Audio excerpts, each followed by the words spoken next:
Barrister নিয়োগ নিয়ে আমিনুলের ব্যাখ্যা।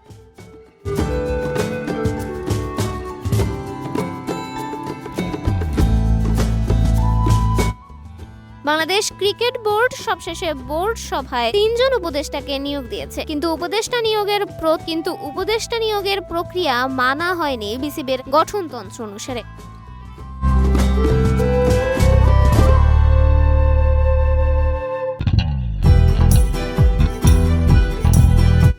বিসিবি জানিয়েছে সাখাওয়াত হোসেনকে ক্রিকেট ট্যুরিজম উপদেষ্টা, ব্যারিস্টার শেখ মাহাদি হোসেনকে আইনি উপদেষ্টা এবং সৈয়দ আবিদ হোসেন শামীকে ক্রিকেট উপদেষ্টা হিসেবে নিয়োগ দেওয়া হয়েছে।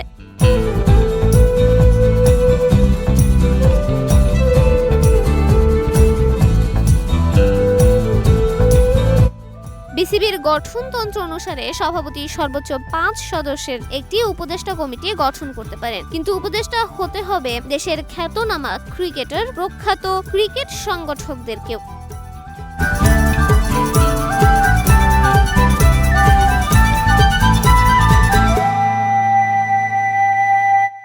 যে 3 উপদেষ্টা নিয়োগ দেওয়া হয়েছে তারা কেউই ক্রিকেটার বা সংগঠক নন। কোন প্রক্রিয়ায় তারা নিয়োগ পেয়েছেন সেটা নিয়েই উঠেছে বিরাট প্রশ্ন। কোনো পারিশ্রমিক কিংবা নির্দিষ্ট টাইম ফ্রেমে তারা কাজ করবেন না।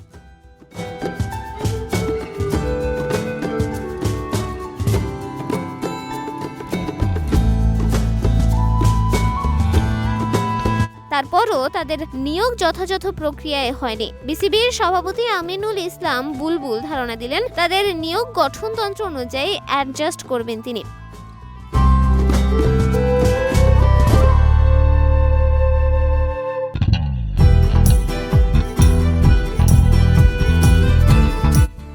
এজন্য জাতীয় ক্রীড়া পরিষদের সঙ্গেও কথা বলবেন। গণমাধ্যমের আমিনুল ইসলাম বলেছেন, চলার পথে যত আইনি সহায়তার প্রয়োজন সেজন্য ব্যারিস্টার মাহাদিকে আইন উপদেষ্টা হিসেবে নেওয়া হয়েছে।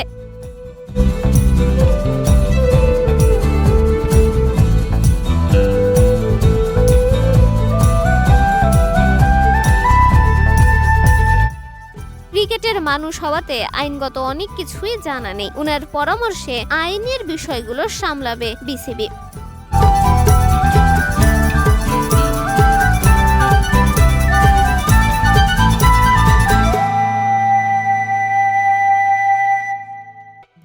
সাবেক বিসিবি সভাপতি ফারুক আহমেদও 3 জন উপদেষ্টাকে নিয়োগ দিয়েছিলেন বলে দাবি করলেন আমিনুল। তাদের নাম প্রকাশ করা হয়নি বলে সমালোচনাও হয়।